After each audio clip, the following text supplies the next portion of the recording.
Assalamualaikum warahmatullahi wabarakatuh. Halo sahabat TV 10, bahagia rasanya dapat kembali berjumpa dalam program Bincang Psikologi Anak bersama saya Carla Ratna dan juga psikolog kita Bunda Tharika Isnaning Tias. Bunda Tharika ini adalah psikolog di Yayasan Pendidikan Islam Diponegoro, Surakarta. Ya Bunda ya. Betul sekali. Jadi sudah terbiasa menghadapi anak-anak dengan segala problematikanya yang kompleks ya. Begitulah dunia anak-anak. Apalagi Bunda ini di apa Bunda? TK-nya? Iya, saya di PAUD-nya. Oh, di PAUD-nya. Nah, jadi otomatis kalau misalnya kita ngobrol tentang tema-tema yang menarik tentang parenting, pas kayaknya nih. Diterapkan untuk anak-anak yang masih PAUD sampai nanti menjelang SD, bahkan di balita pun kayaknya pas ya Bun ya. Nah, ini juga satu masukan nih untuk ayah bunda yang ada di rumah. Misalkan Anda punya permasalahan apa yang ingin dibahas dalam bincang psikologi anak ini terkait putra-putri Anda, tumbuh kembangnya secara psikologi atau apa, silahkan kirimkan tema atau permasalahan Anda lewat nomor WhatsApp yang tertera di bawah ini ya. Nanti di episode yang akan datang kita akan bahas insya Allah ya Bunda ya. Iya, betul sekali kan. Oke, Bunda Tharika, di kesempatan kali ini kita mau ngobrolin sesuatu yang menarik sih sebenarnya. Menarik untuk anak-anak. Tapi nggak tahu nih untuk orang tua. Jadi anak-anak dengan bermain tuh kayaknya nggak bisa dilepaskan ya Bun ya. Nah, kita berbicara tentang bermain dan permainan untuk anak-anak. Karena bermain itu tidak hanya membuat anak bahagia ya Bun. Kegiatan ini pun menyenangkan. Tapi kadang-kadang si kecil sampai lupa waktu. Nah, ada orang tua yang juga kerap membatasi anaknya bermain. Soalnya berpikir kayaknya buang-buang waktu deh. Banyak bermainnya, kapan belajarnya? Iya, betul sekali. Nah, ada orang tua yang seperti itu. Nah, kali ini kita akan berbicara tentang manfaat bermain untuk anak-anak Bun. Iya, baik. Ada nggak sih manfaat bermain untuk anak-anak? Ya ada. Baik Nana dan pemirsa TV 10 di rumah, kita harus tahu dan harus menggarisbawahi adalah sebenarnya fitrahnya anak adalah bermain.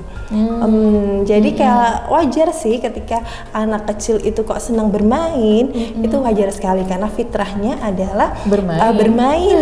Dia adalah senang untuk bermain dan ada beberapa manfaat nih Kak Nana dan bisa TV 10 di rumah dari permainan itu. Jadi yang pertama yaitu bisa menyalurkan energi anak. Jadi kayak anak itu ada beberapa anak yang memang dia memiliki energi yang banyak dan dia itu harus harus disalurkan. Dan sebenarnya itu adalah dari permainan itu ada banyak perkembangan atau stimulasi perkembangan yang bisa didapatkan. Contohnya apa? Berlari itu bisa meningkatkan motorik kasar anak. Betul. Kemudian ada permainan untuk meningkatkan motorik halus anak seperti kayak meronce, itu juga bisa dapat untuk meningkatkan motorik halus anak. Kemudian dari permainan itu bermain bersama teman dan sebagainya itu bisa meningkatkan sosialisasi anak. Jadi banyak sekali manfaatnya. Bahkan mungkin tidak pernah kita bayangkan loh, dari meronce, dari dia melakukan hal-hal kecil gitu ya. Bahkan dari hal yang kita sering sebut, saya dulu seringnya tuh pasaran loh. Makanya sekarang kalau pinter ngomong tuh ya, karena dulu banyak pasaran loh ya betul Bunda. Sekali kan, berarti juga bisa dari komunikasi itu kan juga bisa meningkatkan bahasa anak, keterampilan bahasa nanti kalau anak. mulai dari keterampilan pasaran jadi public speakingnya juga bagus ya. Itu juga kemudian ada manfaat lainnya juga seperti kayak di situ juga dia bisa belajar nih untuk mengenali lingkungannya. Jadi kayak di situ jadi kan ada aturan, ada tanggung jawabnya apa contohnya? Ketika dia bermain ada aturan, kemudian harus membereskan dan sebagainya, itu kan juga bentuk tanggung jawab dari bentuk permainan. Kemudian di situ juga kayak apa namanya? Banyak sekali manfaat yang didapatkan dari bermain itu. Yang jelas bisa menunjang tumbuh kembang anak ya Bun ya. Jadi stimulasi perkembangannya tadi kan sudah saya sampaikan ya, dari motorik kasar, motorik halus, perkembangan bahasa, perkembangan emosi, kemudian dia bisa semama nih kayak luar tangga, dia berarti sabar, dia itu jadi kan bisa mengelola emosi. Kemudian meronce juga kan, kalau anak yang istilahnya dia nggak sabar nih, langsung nggak baru gini aja udah banting. Ya lihat udah mantang menyerahnya di situ. Nah, itu juga bisa dari pengelolaan emosinya juga. Ternyata banyak sekali yang bisa didapatkan dari bermain ya Bun ya. Kita nggak pernah membayangkan sampai sejauh itu loh ternyata manfaat dari bermain. Tapi bermain yang seperti apa dulu ini Bun? Kan tidak semua permainan itu, kadang-kadang permainan yang justru nanti bisa membahayakan dirinya atau tidak bermanfaat dan hanya buang-buang waktu. Nih orang tuh berarti harus pintar milih-milih permainan. Iya, betul sekali. Ada yang dinamakan permainan edukatif ya. Jadi kayak ada nih sekarang sudah kayak banyak dijual di kayak di online shop atau di tempat mainan. Itu sebenarnya semua mainan itu bisa ada manfaatnya ya. Jadi kayak yang terutama yang istilahnya permainan yang penting adalah tidak membahayakan. Kayak seumpama pedang-pedangan itu kan ketika dimainkan dengan benar itu kan bermanfaat ya. Untuk motor kasarnya. Iya, motor kasar, motor halus untuk sama temennya dia main ini kan bermain peran dan sebagainya. Nah, tapi ketika pedang-pedangan itu dipakai untuk merusak menyakiti orang lain, nah itu yang sudah termasuk membahayakan. Sebenarnya semua permainan itu pasti ada manfaatnya. Kayak contohnya bermain ronce tadi ya untuk melatih kesabaran, melatih konsentrasi. Terus ada juga pasak geometri, memasangkan mana segitiga, mana lingkaran, mana itu. Nah, itu puzzle iya, puzzle juga. Bahkan bermain boneka pun itu juga bermanfaat ya. Iya, betul. Sebenarnya kan itu jadi yang penting adalah sesuai tahapan dari anak aja itu. Itu seperti itu kan. Oke. Jadi seperti itu macam-macam permainan yang bermanfaat, bukan permainan yang asal-asalan. Misalnya kayak pedang-pedangan tadi justru menyakiti temennya, itu kan juga nggak bagus ya Bun ya. Oke, bicara macam permainan yang bermanfaat sudah. Sekarang, apakah sehari-hari itu anak juga akan dibiarkan bermain tanpa batasan waktu? Jadi berapa sih durasi yang ideal untuk anak itu bermain, Bun? Iya, jadi kan kalau durasi idealnya ya Kak ya, istilahnya gini, tergantung adalah kondisi anak. Kadang anak itu ada yang dia tidak bisa bertahan lama, jadi mudah bosan. Itu juga kan juga. Iya, disesuaikan dengan kondisi anak juga ya. Ada yang dia betah sampai 15 menit atau sampai 20 menit dia betah untuk main itu aja gitu. Nah, makanya kita harus lihat kondisi anak dan semua kalau dia bosan berarti ini nih sudah mulai bosan nih, berarti kita sebagai orang tua harus berarti kasih nih permainan lain. Nah, itu gitu. Seperti itu. Kemudian yang perlu kita ketahui ya Kak Nana ya, ada merubah mindset adalah karena fitrahnya anak itu bermain, maka ketika kita mengajari atau belajar untuk balita nih, anak usia dini itu, makanya ketika kita mengajarkan entah itu huruf, angka, lebih baik itu dengan cara bermain seperti itu. Jadi bisa belajar dari bermain itu. Iya, jadi misalkan kita mengajarkan atau mengedukasi tentang huruf, iya betul. Kemudian hitung-hitungan itu juga bisa dengan bermain ya, Bun? Betul ya, malah lebih berkesan atau mengesankan bagi anak usia dini. Dan mending kita duduk, kemudian ditulis 2 tambah 1 berapa. Nah, harus ditulis itu lebih enak itu ketika kita ini masuk nih, fitrahnya anak adalah bermain. Nah, sekarang ada nih banyak permainan yang kayak istilahnya dari puzzle gitu, urut 1 sampai 10. Iya, ada huruf, ada angka. Ada huruf, ada angka. Itu kan sebenarnya kan proses belajar ya untuk mengenal, tapi dengan cara bermain seperti itu. Jadi manfaatnya juga di situ, bisa mengajari anak juga. Kemudian dari kartu kata aja, terus kemudian disuruh milih ini apa, terus dia melihat gambarnya ya, mana yang bebek atau mana yang ayam. Nah, itu kan sebenarnya menambah juga kosakata, pengetahuan tentang binatang, tentang buah atau tentang informasi yang lainnya seperti itu. Jadi bisa belajar sambil bermain. Iya. Karena justru nanti akan dia menyerap pelajaran yang disampaikan itu dengan bermainnya itu ya. Iya aja. Ya udah mainannya binatang, tentang permainan binatang, betul atau sekali. permainan angka, huruf itu dari situ. Iya, juga kan ada tuh kayak semua kita mau mengenali binatang, ada permainan yang bentuk-bentuk berbagai binatang. Terus ini kita kenalkan dulu. Yang pasti yang pertama adalah kita kenalkan dulu. Jangan langsung ini apa tanpa istilahnya memberitahu anak terlebih dahulu. Jadi kan butuh proses ini, kalau dia belum bisa membedakan karena kita proses belajar, makanya kalau kita 3 atau 4 dulu nih binatang kita kenalkan dulu, terus nanti ini yang mana, yang ayam yang mana, yang ini yang mana. Nah sebenarnya seperti itu seperti itu Kak. Jadi ya memang harus mendukung nih proses belajarnya dari bermain. Iya betul sekali. Jadi kalau ada orang tua yang bilang bermain itu hanya banyak membuang waktu, sehari-hari kok bermain terus toh Dek. Nah ini mindsetnya harus dirubah ya. Iya betul, jadi mindsetnya harus dirubah ya Kak Nana dan pemirsa TV 10 di rumah, bahwa bermain itu sebenarnya tidak hanya untuk bersenang-senang saja, tapi juga sarana edukasi kepada anak untuk metodenya itu adalah dengan bermain. Jadi kita yang masuk bermain ini adalah salah satu sarana edukasi. Iya keren betul sekali. Lalu sekali. apa yang harus dilakukan orang tua? Bagaimanakah nanti mengajak anak bermain tetapi dalam permainannya itu ada edukasinya? Jangan kemana-mana, tetap di Bincang Psikologi Anak, kami segera kembali untuk Anda.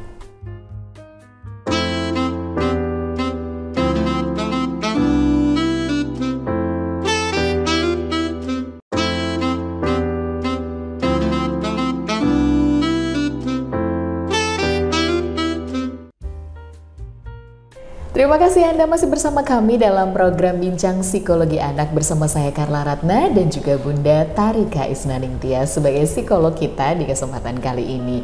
Ayah Bunda jangan lupa untuk mengirimkan tema ataupun permasalahan yang Anda hadapi dalam membimbing putra-putri ya. Iya betul sekali Kak Nana. Mungkin apa yang Anda rasakan atau kendala apa yang Anda hadapi, nah bisa dikonsultasikan lewat program ini dengan mengirimkan problem Anda atau mungkin tema yang ingin dibahas di nomor WhatsApp yang tertera di bawah ini. Baik, kita lanjutkan kembali obrolan kita. Kalau tadi kita sudah berbicara tentang manfaat dari permainan. Iya, betul sekali Kak Nana. Gimana kalau kita ketemu misalnya kita punya anak cowok ini Bun, tapi hobinya kok mainannya tuh mainan cewek atau sebaliknya. Anak cewek ternyata sukanya mainan cowok. Anak cowok kok sukanya main boneka-bonekaan. Anak cewek sukanya main mobil-mobilan. Ada kan yang seperti itu? Mungkin ayah bunda di rumah, sahabat TV 10 ada juga yang menghadapi hal yang semacam itu. Katanya suruh bermain, tapi kok bermainnya kayak gini. Itu gimana dong Bun? Oke, baik Kak Nana dan pemirsa TV 10 di rumah. Berarti dari awal kita harus kayak mengembalikan fitrahnya dulu nih. Mengembalikan fitrahnya. Dia sesuai dengan dia apakah cewek, ya kita kenalkan permainannya yang cewek. Kemudian walaupun sesekali atau itu nggak apa-apa sih, kayak mainan mobil-mobilan atau apa gitu. Tapi ini kita alihkan ini loh deh, ada yang permainan yang buat cewek nih. Nah, semua kayak masak-masak lebih seru atau mainan cewek loh gitu ya.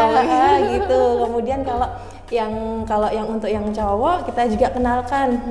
Iya, kalau bonekanya boneka kayak Pororo atau yang untuk cowok itu kan masih ini ya di tahap wajar. Tapi kalau sudah boneka Barbie dan ini, nah itu berarti kita ini kok sudah ada gejala-gejala ya. Kembalikan kepada fitrahnya. Iya.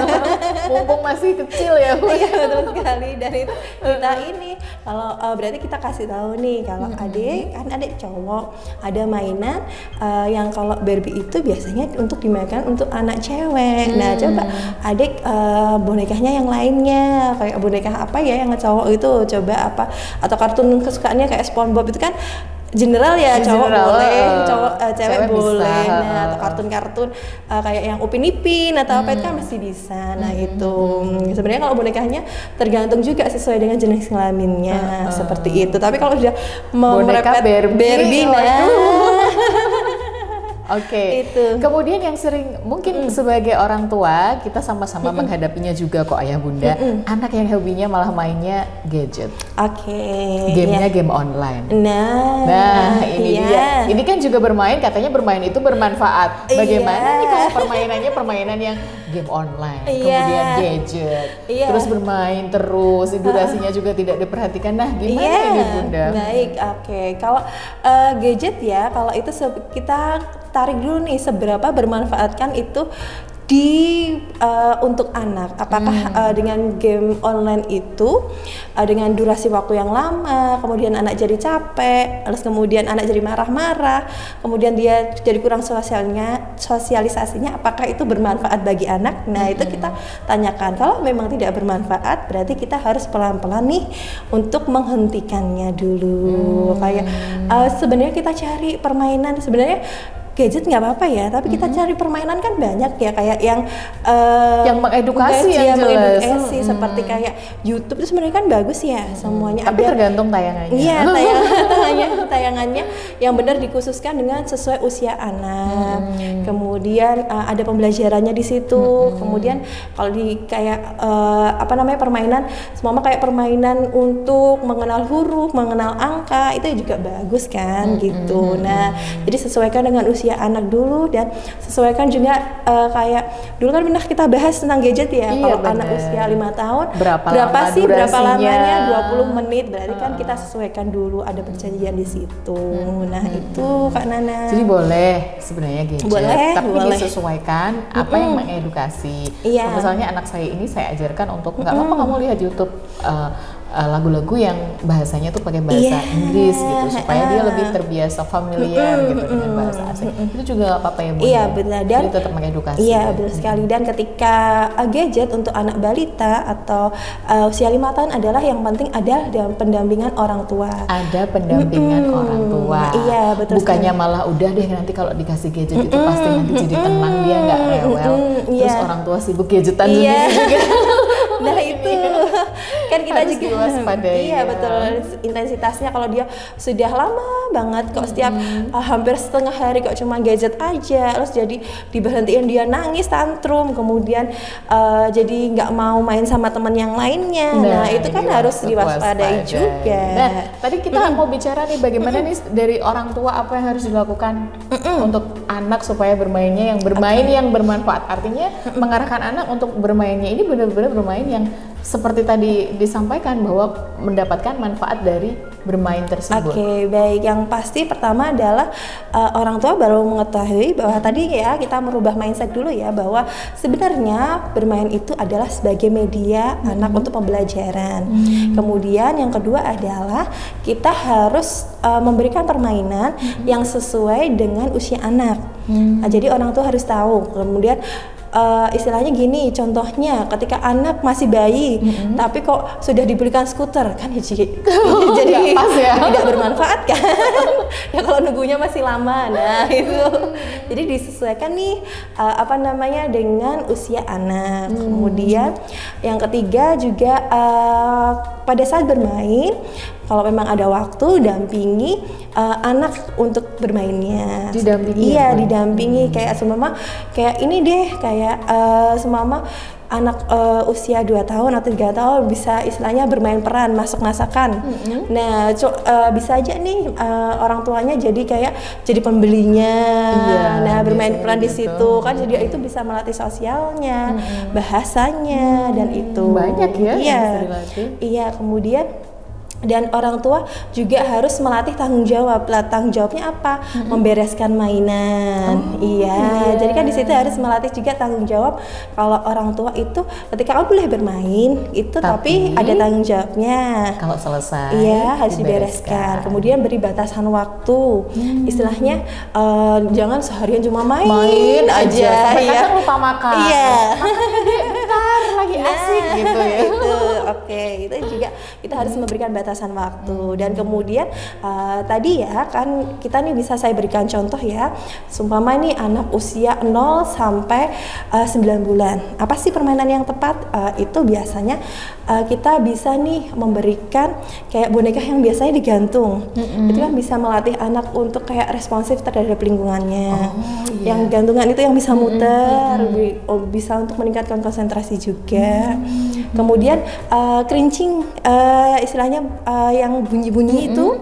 Nah, untuk dia bisa kan melatih nih ditaruh di depan, tapi yang warnanya mencolok. Karena anak bayi itu istilahnya tertarik warna yang mencolok. Biar dia mau nih dalam stimulasi untuk dia merangkak, dia maju, itu juga bisa. Sebenarnya permainan itu juga bisa untuk stimulasi perkembangan. Nah, jadi dia tidak sia-sia ya diciptakanlah mainan itu. Iya, betul sekali. Jadi kalau ada bunyi-bunyi dia kan tertarik kan, dia mau maju nih, mau ngambil. Nah, itu juga bisa. Kemudian umur 9 bulan sampai 16 bulan gitu ya, bisa juga dia membangun kayak menara atau balok-balok kecil. Nggak kita cuma satu, iya, dinaikkan ke atas 1-2 balok atau 3 balok itu sudah bisa. Untuk tujuannya apa? Untuk motorik halusnya. Iya. Kemudian kan ke umur segitu juga sudah bisa menggenggam kan. Dia bisa diajarin nih kayak menggenggam malampet atau menggenggam slime, itu juga bisa untuk motorik halusnya. Ternyata iya, itu dari bermain loh. Iya, betul sekali. Terus kemudian usia 2 tahun sama 3 tahun, kemudian kadang-kadang nih anak kok bicara sendiri sama bonekanya. Itu wajar karena dari situ adalah sebenarnya untuk anak itu bisa berimajinasi. Iya, jadi nggak apa-apa, malah wajar. Tapi itu ada batasan usianya. Kalau sudah 4 tahun atau 5 tahun masih seperti itu, nah itu harus aware. Tapi kalau masih usia 2 tahun sampai 3 tahun, 4 tahun itu masih wajar ketika dia bicara sendiri. Itu seolah-olah. Terus kamu ngomong sama dia, pura-puranya disuapin bonekanya. Itu sebenarnya dia sedang bermain peran. Dan itu bisa meningkatkan untuk daya imajinasinya. Kemudian dia daya sosialnya, bahasanya juga seperti itu. Kemudian usia 3 sampai 4 tahun dia kan sudah bisa berlari ya. Itu bisa sebenarnya semua yang ada di TK itu sebenarnya permainan yang ada di TK itu semuanya itu bermanfaat sebenarnya. Jadi ada fungsinya Iya, masing-masing. pasti perosotan itu bisa untuk motorik kasar. Kemudian titian itu bisa untuk melatih keseimbangan. Jadi usahakan adalah mengeksplorasi atau memfasilitasi anak untuk bermain. Gitu ya ayah bunda, manfaatnya luar biasa, macam permainannya apa saja, tahapan apa yang kita harus lakukan, dan permainannya pun seperti apa yang ternyata bermanfaat. Itu tadi sudah kita kupas tuntas. Namun sebelum berpisah mungkin ada yang mau disampaikan untuk sahabat TV 10. Baik Kak Nana dan pemirsa TV 10 di rumah, kita kembali lagi adalah fitrah anak adalah bermain. Jadi mumpung nih masih dalam usia dini dan periode emasnya anak, fasilitasi anak untuk bereksplorasi dan bermain agar nantinya dia akan mengenang terus sampai besarnya nanti. Fasilitasi anak untuk bermain ya, karena dengan bermain itu anak bisa belajar, belajar keterampilan hidup sampai memecahkan masalah. Iya, betul sekali. Luar biasa manfaat dari permainan ini. Semoga apa yang Bunda Tarika sampaikan ilmunya bermanfaat untuk sahabat TV 10 semuanya. Jangan lupa untuk menyampaikan tema atau mungkin problem yang Anda hadapi dalam pengasuhan putra putri Anda melalui WhatsApp yang tertera di layar, sehingga nanti kita bisa perbincangkan di episode yang akan datang. Dari studio TV 10 saya Carla Ratna beserta Bunda Tarika undur diri dan menjumpai Anda kembali di lain kesempatan. Terima kasih sekali lagi untuk kebersamaannya. Tetap bersama kami di TV 10, inspirasi dan edukasi. Wassalamualaikum warahmatullahi wabarakatuh.